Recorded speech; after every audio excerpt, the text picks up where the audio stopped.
Hello everyone, मैं नीता तिवारी आप सभी का स्वागत करती हूँ आपके अपने स्मार्ट लर्निंग के प्लेटफॉर्म पे। तो प्यारे बच्चों, हम लोग पढ़ रहे हैं क्लास 6 की history chapter 1 what where how and when. ठीक है, और ये इसका पार्ट 3 है।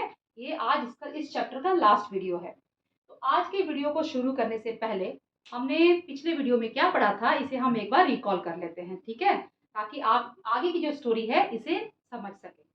तो पिछले वीडियो में अगर आपने वीडियो देखा होगा तो आपको याद होगा कि हमने पिछले वीडियो में पढ़ा था कि 4700 ईयर्स एगो इंडस रिवर और उसके जो ट्रिब्यूटरीज हैं उसके किनारे बहुत सारी सिटीज जो हैं वो डेवलप हुई थी। ठीक है, एंड हमने फिर क्या पढ़ा था कि 2500 ईयर्स एगो गंगा रिवर जो है उसके किनारे भी बहुत सारी सिटीज जो हैं वो डेवलप हुई थी। ठीक है, ये हमने पिछले वीडियो में पढ़ा था। और उसके बाद हमने क्या पढ़ा था कि जो अर्ली पीपल थे वो मूवमेंट करते थे ना, one place to another place. जब वो मूव करते थे तो वो बहुत सारे लोगों से उनका गेट टुगेदर होता था, बहुत सारे लोगों से वो मिलते थे। मिलने से क्या होता है, जब हम एक दूसरे से मिलते हैं तो हम अपने आइडियाज को शेयर करते हैं ना। तो ऐसे क्या हुआ कि जो अर्ली पीपल थे वो जब एक दूसरे से मिलते थे तो अपने आइडियाज को क्या करते थे, शेयर करते थे। और इसकी वजह से जो हमारा कल्चर है वो बहुत ज़्यादा समृद्ध हो गया, यानी कि बहुत ज़्यादा एनरिच्ड हो गया। ठीक है, तो इसके बाद हमने पढ़ा था कि हमारी जो कंट्री है इसका नाम जो इंडिया है, ये नाम इंडिया कैसे रखा गया। ठीक है, तो इसका नाम जो इंडिया है इसे इसका नाम जो है इंडस रिवर के नाम पर रखा गया है। ठीक है, इंडस रिवर को हिंदी में यानी कि हिंदी नहीं कहेंगे, संस्कृत में इसका सिंधु नाम है, जिसे कि ये संस्कृत वर्ड है। ठीक है, सिंधु नदी। ठीक है, सिंधु जो वर्ड है ये इसका संस्कृत नेम है और इंग्लिश में हम इसे क्या बोलते हैं, इंडस बोलते हैं। ठीक है, तो इसी के नाम पर हमारी जो कंट्री है इसका नाम इंडिया रखा गया। ठीक, अब देखिए, जो इरानियंस थे और जो ग्रीक्स थे वो इंडिया किसे कहते थे, कौन से पार्ट को इंडिया कहते थे। जो इंडस रिवर है उसके जो ईस्ट में जो पार्ट पड़ता था ना, जो एरिया उसके ईस्ट में पड़ता था। ठीक है, सपोज कीजिए कि ये इंडस रिवर है। ठीक है, ये इंडस रिवर है। ठीक है, तो ये हमारा क्या हो गया, ये हो गया नॉर्थ। ठीक है, ये हो गया साउथ, ये हो गया ईस्ट और ये हो गया हमारा वेस्ट। तो जो ये ईस्ट वाला जो एरिया था इस जगह को क्या कहते थे, जो इरानियंस थे और जो ग्रीक्स थे वो इस जगह को इंडिया बोलते थे। ठीक है, क्या बोलते थे, इंडिया बोलते थे। क्लियर। चलिए, तो ये हो गई हमारे पिछले वीडियो में हमने क्या पढ़ा था इसकी बात। अब हम आज की वीडियो शुरू करते हैं। तो देखिए, old books called manuscripts were usually written on palm leaf or the bark of the beech tree. They are helpful in revealing our past. ठीक है, पुरानी किताब है जिसे कि हम क्या कहते हैं, मैन्युस्क्रिप्ट कहते हैं। ठीक है, ओल्ड बुक मैन्युस्क्रिप्ट। ठीक है, इसे हिंदी में पांडुलिपि कहा जाता है। ठीक है, इसे मैन्युस्क्रिप्ट नाम क्यों दिया गया है, क्योंकि ये हाथ से लिखा गया था, ये हैंड रिटन होता था। ठीक है, were usually written on palm leaf or the bark of the beech tree. ये किस पे लिखा जाता था, palm leaf पे या फिर bark of the beech tree. ठीक है, अब देखिए इससे हमें क्या फायदा होता है, they are helpful in revealing our past, हमारे अतीत को, हमारे पास्ट को जानने में। ठीक है, ये जो मैन्युस्क्रिप्ट है ये हमारी बहुत हेल्प करता है। ठीक है, चलिए आगे देखते हैं।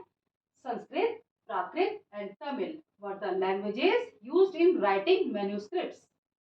अब ये जो मैन्युस्क्रिप्ट्स लिखा गया तो इसे कौन सी लैंग्वेज में लिखा गया। ठीक है, तो इसे कौन सी लैंग्वेज में लिखा गया, संस्कृत में, प्राकृत में एंड तमिल में। ठीक है, तो आप सभी याद रखिएगा कि यदि आपसे कभी पूछा जाए कि ओल्डेस्ट लैंग्वेज कौन सी है तो आप याद रखेंगे संस्कृत, प्राकृत एंड तमिल। एंड एक चीज और है कि ये जो संस्कृत है, ये संस्कृत आज जो हम संस्कृत पढ़ते हैं इससे ये संस्कृत अलग है। ठीक है, ये कौन सी संस्कृत थी, ये वैदिक संस्कृत थी। ठीक है, आज जो हम संस्कृत पढ़ते हैं वो ये संस्कृत नहीं है। तो आपको ये याद रखना है कि जो मैन्युस्क्रिप्ट है ये हैंड रिटन होता था, ये पाम लीफ पे और जो बिट्स ट्री है इसके बाग पे, यानी कि उसकी जो छाल होती है, ठीक है, उससे ना भोजपत्र तैयार किया जाता था। मतलब पेपर टाइप से ना उसको तैयार किया जाता था, बहुत ही केयरफुली उसको तैयार किया जाता था और फिर उसके ऊपर लिखा जाता था। ठीक है, उसको उस पर लेप वगैरह लगाया जाता था ताकि जो कीड़े हैं वो ना खा सके। लेकिन चूंकि ये पेड़ के जो पत्ते हैं और उनकी जो छाल है उस पे लिखे गए थे। तो बहुत दिनों तक इनको सेव करना बहुत ईज़ी वर्क नहीं रहा। तो बहुत सारे जो हमारे मैन्युस्क्रिप्ट हैं इनके जो इनको क्या हुआ, कीड़ों ने खा लिया, ठीक है? इसकी वजह से ये बहुत सारे डिस्ट्रॉय भी हो गए हैं। चलिए खैर, और ये किस लैंग्वेज में लिखे गए हैं मैन्युस्क्रिप्ट? तो संस्कृत में, प्राकृत में एंड तमिल में। क्लियर है? चलिए, the people who study objects made and used in the past are called archaeologists. ठीक है? वो जो लोग पुराने समय में जो पीपल थे, हमारे पास्ट में जो पीपल थे, जो अर्ली पीपल थे, वो पास्ट में जो चीज़ें बनाते थे और जिन चीज़ों का वो इस्तेमाल करते थे, उसकी जो स्टडी करने वाले लोग होते हैं, उन्हें हम क्या कहते हैं? आर्कियोलॉजिस्ट कहते हैं, ठीक है? यानी कि इन्हें हिंदी में पुरातत्ववेदा कहा जाता है, पुरातत्ववेदा इन्हें कहा जाता है, ठीक है? पुरातत्वविद, ठीक है? पुरातत्वविद इन्हें कहा जाता है, जो लोग स्टडी करते हैं उन ऑब्जेक्ट्स की जो पास्ट में बनाए जाते थे और जिनका इस्तेमाल किया जाता था अर्ली पीपल के द्वारा, ठीक है? They explore and excavate to find old objects. They also observe bones of living beings to find what people ate. ठीक है? ये लोग क्या करते हैं? जो आर्कियोलॉजिस्ट है, ये एक्सप्लोर करते हैं, एक्सपेट करते हैं, जगह जगह खुदाइयाँ करते हैं, ठीक है? और चीज़ों को ढूंढते हैं, ठीक है? जो पुरानी पुरानी चीज़ें हैं, जैसे खुदाई में जो भी चीज़ें मिलती हैं, कॉइन्स मिल जाते हैं, ऑर्नामेंट्स मिल जाते हैं, बहुत सारे औजार मिलते हैं, है ना? और पॉट्स मिलते हैं। तो ये सारी चीज़ों को ये लोग खुदाई करके ढूंढते हैं, फिर उसको बहुत ही केयरफुली उसको स्टडी करते हैं, उसका डेट फाइंड आउट करते हैं कि ये कितनी पुरानी हो सकती है, ठीक है?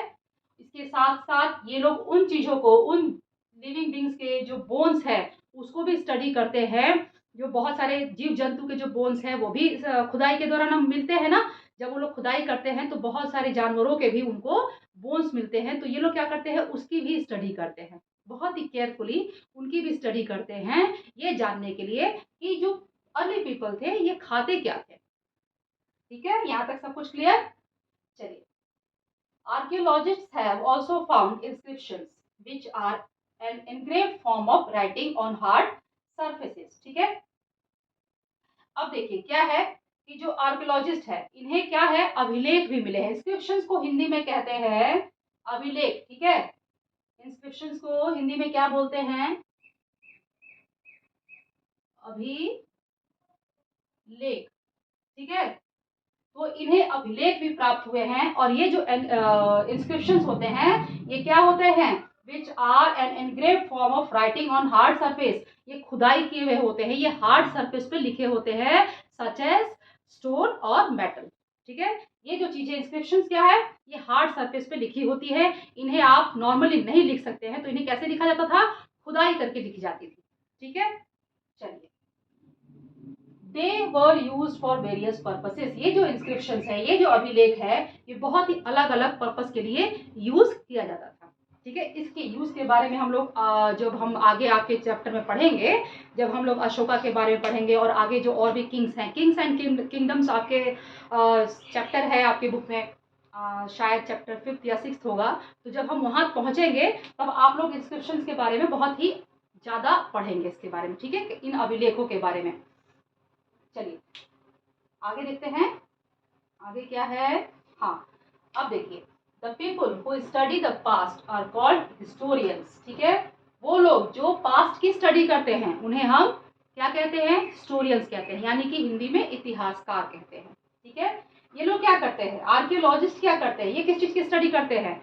जो ऑब्जेक्ट्स है, जो पुराने समय में बनाए जाते थे, जिनका इस्तेमाल किया जाता था, उनकी स्टडी करने का काम किसका है? आर्कियोलॉजिस्ट का है, पुरातत्वविद का है, ठीक है? ये लोग उन चीज़ों को स्टडी करते हैं, उसके तारीख के बारे में, उसके डेट के बारे में फाइंड आउट करते हैं, फिर उसे लिखते हैं। और ये जो चीज़ें जानकारी इकट्ठा करते हैं, उनको पूरे अच्छे से इतिहास के रूप में, एक स्टोरी के रूप में लिखने का काम किसका है? हिस्टोरियंस का है, यानी कि इतिहासकार का है, ठीक है? They often use the word source to refer to the information found from manuscripts, inscriptions and archaeology, ठीक है?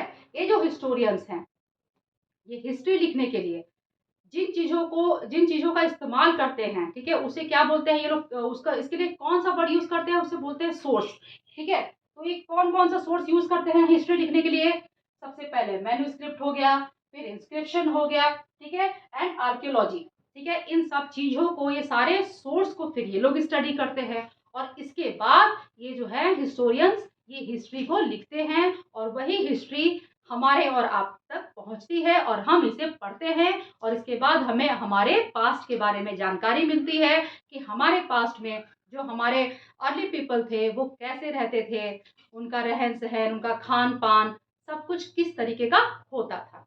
ठीक है। तो ये हो गया हमारा पूरा चैप्टर यहाँ पर खत्म। ठीक है। What, where, how and when जो हमारा चैप्टर है, क्या, कब, कैसे और कहाँ, ये आज इस वीडियो के साथ खत्म होता है। तो मैं उम्मीद करूंगी कि आपको मेरा वीडियो अच्छा लगेगा। अब हम नेक्स्ट वीडियो में क्या करेंगे कि हम इसके जो है क्वेश्चंस जो हैं आपके बुक में, जो टेक्स्ट बुक में जो क्वेश्चंस दिए हैं उसको भी डिस्कस करेंगे और उसके साथ साथ हम एक्स्ट्रा क्वेश्चंस भी डिस्कस करेंगे। ठीक है। तो चलिए, अब आज के लिए बस इतना ही। अब आप लोग मेरे वीडियो को देखिए। मेरा वीडियो देखने के बाद आपको पसंद आ जाए तो मेरे वीडियो को लाइक कर दीजिए। मेरे चैनल को अगर अभी तक आपने सब्सक्राइब नहीं किया है या फिर आप पहली बार मेरे चैनल पर आए हैं तो प्लीज़ आप सभी से रिक्वेस्ट है कि मेरे चैनल को सब्सक्राइब कर लीजिए। बेल आइकन को प्रेस करना बिल्कुल भी मत भूलिएगा, क्योंकि मेरे ऐसे बहुत सारे वीडियोस आप तक तभी पहुंचेंगे जब आप बेल आइकन को प्रेस करेंगे। तो चलिए बच्चों, हम फिर नेक्स्ट वीडियो मिलेंगे। तब तक आप लोग पढ़ते रहिए, खुश रहिए, मुस्कुराते रहिए। Bye bye.